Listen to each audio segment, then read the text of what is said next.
வாகை தமிழ்ச்சுடர் YouTube channel நேயர்களுக்கு அன்பான வணக்கங்கள். திராவிட மொழி குடும்பம் பற்றி நாம் காணொளி பதிவிட்டிருந்தோம். அதில் பர்ஜி மொழி வரைக்கும் நாம் பார்த்துருந்தோம். இன்றைக்கி அதனை தொடர்ந்து இருக்கக்கூடிய மொழிகளை நாம் இந்த காணொலியில் பார்க்க போகிறோம். பர்ஜி மொழி அப்படின்றது பார்த்திங்கன்னா மத்திய பிரதேசத்தில் இருக்கக்கூடிய பஸ்தார் மாவட்டத்தில் வாழக்கூடிய பழங்குடியின மக்களால் பேசப்படக்கூடிய மொழி தான் பர்ஜி.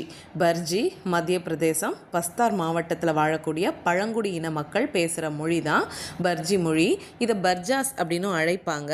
சில காலம் பாத்ரி மக்கள் அப்படின்னு இவங்களை எண்ணி நம்மையும் அதுக்கு அப்புறமா இவங்க தனியொரு மொழியை பேசுகிறவங்க அப்படின்னும் அறுதியிட்டு சொல்லியிருக்காங்க. அடுத்ததா கொண்டா அல்லது கூவி மொழி. ஆந்திர பிரதேசத்தை சார்ந்த விசாகப்பட்டினம், ஸ்ரீகாக்குளம் இந்த மாவட்டங்களில் வாழக்கூடிய மக்களால் பேசப்படக்கூடியது தான் இந்த மொழி. இந்த மக்களை கொண்ட தொரா அப்படின்னும் கூவி மக்கள் அப்படின்னும் அழைக்கிறாங்க. இந்த மொழி கூவி மொழிகளோட தொடர்புடையது. ஒரிசாவை சார்ந்த கோராப்புட் மாவட்டத்திலையும் இந்த மக்கள் வாழ்கிறாங்க. கொண்டா அல்லது கூவி மொழி ஆந்திர பிரதேசத்தை சார்ந்த விசாகப்பட்டினம், ஸ்ரீகாக்குளம் இந்த மாவட்டங்களில் வாழக்கூடிய மக்களால் பேசப்படுது. இந்த மக்களை கொண்ட தொரா அப்படின்னும் கூவி மக்கள் அப்படின்னும் அழைக்கிறாங்க. இவங்களை கூவி மொழிகளோட தொடர்புடையது அப்படின்னும் ஒரிசாவை சார்ந்த கோராப்புட் மாவட்டத்திலையும் இந்த மக்கள் வாழ்கிறாங்க. பர்ஜி மொழின்னு எடுத்துக்கிட்டோன்னா மத்திய பிரதேசம் பஸ்தார் மாவட்டம் பழங்குடியின மக்களால் பேசப்படுது.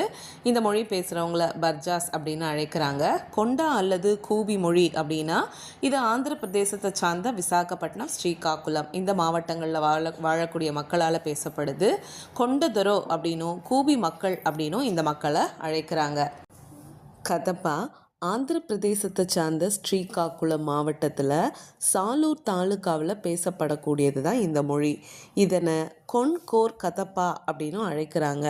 ஆனால் ஒரிசாவில் பேசப்படக்கூடிய இந்த மொழியை ஒல்லாரி அப்படின்னும் அழைக்கிறாங்க. அவை இரண்டும் இரு மொழிகளா அல்லது ஒரே மொழியின் கிளை மொழிகளா அப்படின்றது குறித்து திராவிட மொழியியல் வல்லுநர்கள் கிட்ட கருத்து வேறுபாடு நிலவரதா சொல்கிறாங்க. கதப்பா மொழி ஆந்திர பிரதேசத்தை சார்ந்த ஸ்ரீகாக்குளம் மாவட்டத்தில் சாலூர் தாலுக்காவில் பேசப்படுவது இம்மொழி. நம்ம முதல்ல பார்க்கும்போது கொண்டா அல்லது கூபி மொழி கூட ஸ்ரீகாக்குளம் இந்த மாவட்டங்களில் பேசப்படுதுன்னு பார்த்தோம். அதே மாதிரி கதப்பா இதுவும் ஸ்ரீகாக்குளம் மாவட்டத்தில் சாலூர் தாலுக்காவில் பேசப்படக்கூடியது தான் கதப்பா மொழி. இதை கொன்கோர் கதப்பா அப்படின்னும் அழைக்கிறாங்க. ஒரிசாவில் பேசப்படக்கூடிய இந்த மொழியினை ஒல்லாரி அப்படின்னும் அழைக்கிறது உண்டு. அடுத்தது நாயக்கி. மகாராஷ்டிராவை சார்ந்த சந்தா பகுதியிலையும் பெரார் பகுதியிலையும் வாழக்கூடிய மக்களால் இந்த நாயக்கி மொழி பேசப்படுது.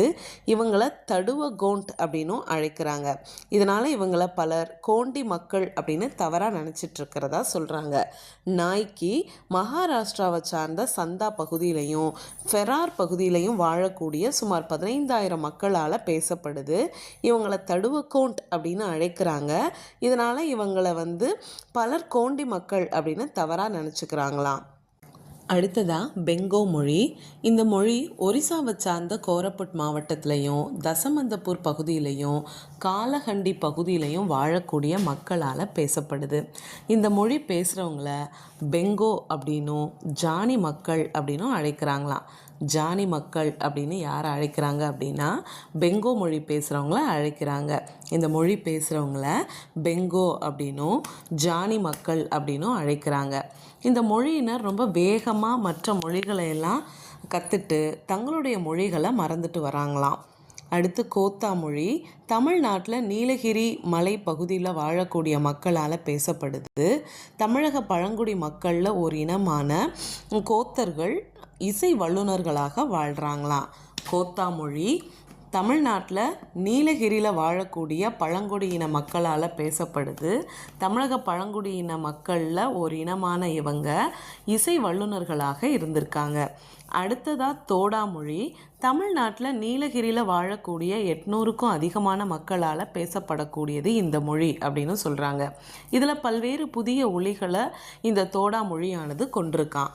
தோடா மொழியும் எங்கே பேசுகிறாங்கன்னா தோடா கோத்தா இது ரெண்டுமே நீலகிரியில் வாழக்கூடிய மக்களால் பேசப்படக்கூடியது தான். இதில் தோடா மொழியில் பல புதிய ஒலிகள் இருக்கிறதா சொல்கிறாங்க.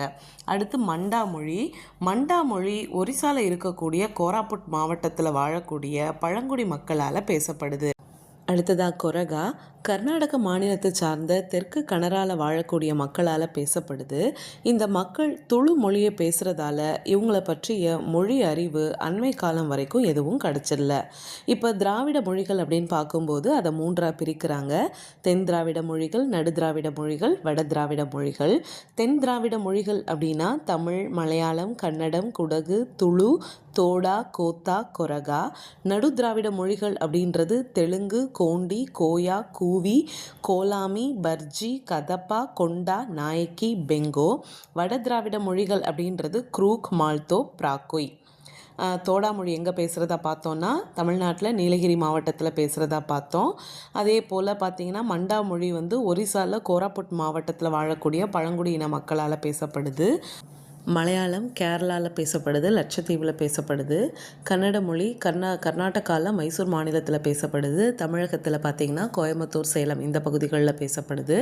ஆந்திர மாநிலத்தில் அனந்தபூர், பெல்லாரி இந்த பகுதிகளில் பேசப்படுறத பார்க்க முடியுது. மகாராஷ்டிராவினுடைய தெற்கு பகுதிகளிலையும் இந்த மொழி பேசுகிறவங்க இருக்கிறதா சொல்கிறாங்க. அடுத்து தெலுங்கு மொழி. திராவிட மொழிகளிலே பார்த்திங்கன்னா தெலுங்கு மொழிக்கு ஒரு தனி சிறப்பிடம் உண்டு அப்படின்னு பார்த்தோம். மிக அதிகமான மக்களால் பேசப்படக்கூடிய இந்த மொழி ஒரிசாலேருந்து சென்னை வரைக்கும் இந்த தெலுங்கு மொழியானது பேசப்படுது. ஆந்திர மாநிலத்தில் சிறப்பாக இந்த மொழி வழங்கப்படுது. அது மட்டும் இல்லாமல் தென்னாப்பிரிக்காலையும் இந்த மொழியானது பேசப்படுது. இந்திய நாட்டில் ஹிந்திக்கு அடுத்தபடியாக அதிக மக்களால் பேசப்படக்கூடியது தெலுங்கு மொழி தான். தமிழ்நாட்டிலையும் தெலுங்கு மொழி பேசுகிறவங்க அங்கங்கே பரவி இருக்கிறத பார்க்க முடியுது. கோண்டி மொழி எடுத்துக்கிட்டோம் அப்படின்னா எழுத்தில் ஏறாத மொழி தான் இந்த கோண்டி மொழி. இது ஆந்திர பிரதேசம், மத்திய பிரதேசம், ஒரிசா, மகாராஷ்டிரா இந்த 4 மாநிலங்கள்லையும் பேசப்படுது. குரூக் மொழி. இந்த குரூக் மொழி எங்கே பேசப்படுது அப்படின்னு பார்த்தீங்கன்னா மத்திய பிரதேசம், ஒரிசா இந்த மாநிலங்களில் பேசப்படுது. சோட்டா நாக்பூர் பகுதியில் பேசப்படுது. இந்த குரூக் மொழியை ஓரோவன் அப்படின்னும் அழைக்கிறாங்க. அடுத்து துளு மொழி. இது திருந்திய திராவிட மொழிகளில் ஒன்று. துளு மைசூர் மாநிலத்தில் மங்களூர் பகுதிகளில் அதிகமான மக்களால் பேசப்பட்டு வருது. கேரள மாநிலத்தில் இருக்கக்கூடிய காசர்கோட்லையும் இந்த துளு மொழி பேசுகிற மக்களை நாம் பார்க்க முடியும். அடுத்து கூயி மொழி. இது ஒரிசா மாநிலத்தில் பேசப்படுது. இம்மொழி பேசுகிறவங்கள கோந்த் அல்லது கந்த் மக்கள் அப்படின்னு அழைக்கிறாங்க. இவங்க தங்களை கூயிங்க மக்கள் அப்படின்னு அழைச்சிப்பாங்களாம். ஒரிசாவினுடைய தெற்கு பகுதிகளிலையும் மகாநதியை ஒட்டிய பகுதிகளிலையும் இந்த மொழி பேசுகிறவங்க வாழ்கிறாங்க. அடுத்து பிராக்கோய் மொழி பார்த்தோம் அப்படின்னா பாகிஸ்தானில் பலுசிஸ்தானத்தில் பிராக்கோய் மொழி பேசப்படுது. சிறு பிரிவுகளாக வாழக்கூடிய இந்த மக்கள் எத்தனையோ நூற்றாண்டு காலமாக தங்களுடைய மொழியை தெரிஞ்சோ தெரியாமலோ பாதுகாத்துட்டு வரதா மொழியியல் அறிஞர்கள் சொல்கிறாங்க. கோயா மொழியை எடுத்துக்கிட்டோன்னா இதுவும் ஒரிசாவில் ஆந்திர பிரதேச மாநிலங்களில் பேசப்படுது. ஒரிசாவில் கோராப்புட் மாவட்டத்திலையும் ஆந்திராவில் வாராங்கல், கம்மம், மேற்கு கிழக்கு கோதாவரி பகுதிகளிலையும் மத்திய பிரதேசத்தில் பஸ்தார் மாவட்ட பகுதிகளிலையும் இந்த மக்கள் காணப்படுறாங்க. மால்தோ இந்த மொழியை ராஜ்மஹால் அப்படின்னு டாக்டர் கால்டுவெல் சொல்கிறாரு. ஆனால் இந்த மக்களும் மால்தோ அப்படின்னு அழைச்சிக்கிறாங்க. மேற்கு வங்காளத்தில் ராஜ்மஹால் குன்று பகுதிகளிலையும் பீகாரில் சந்தால் பர்கானா பகுதிகளிலையும் வழங்கக்கூடிய இந்த மொழி கிட்டத்தட்ட 90,000 மக்களால் பேசப்படுது. இந்த காணொலியை திரும்ப திரும்ப கேட்கும்போது திராவிட மொழிகள்லாம் எங்கெங்கே எந்த பகுதிகளில் பேசப்படுது அப்படின்றது உங்களுக்கு நன்றாக நினைவில் வரும். இந்த காணொலி உங்களுக்கு பிடிச்சிருந்தது அப்படின்னா லைக் பண்ணுங்கள், ஷேர் பண்ணுங்கள், மறக்காமல் சப்ஸ்கிரைப் பண்ணுங்கள். இன்னும் மேலும் ஏதாவது உங்களுக்கு விவரங்கள் தேவைப்பட்டது அப்படின்னா எங்களுக்கு கமெண்ட்டில் தெரிவிங்க. நன்றி, வணக்கம்.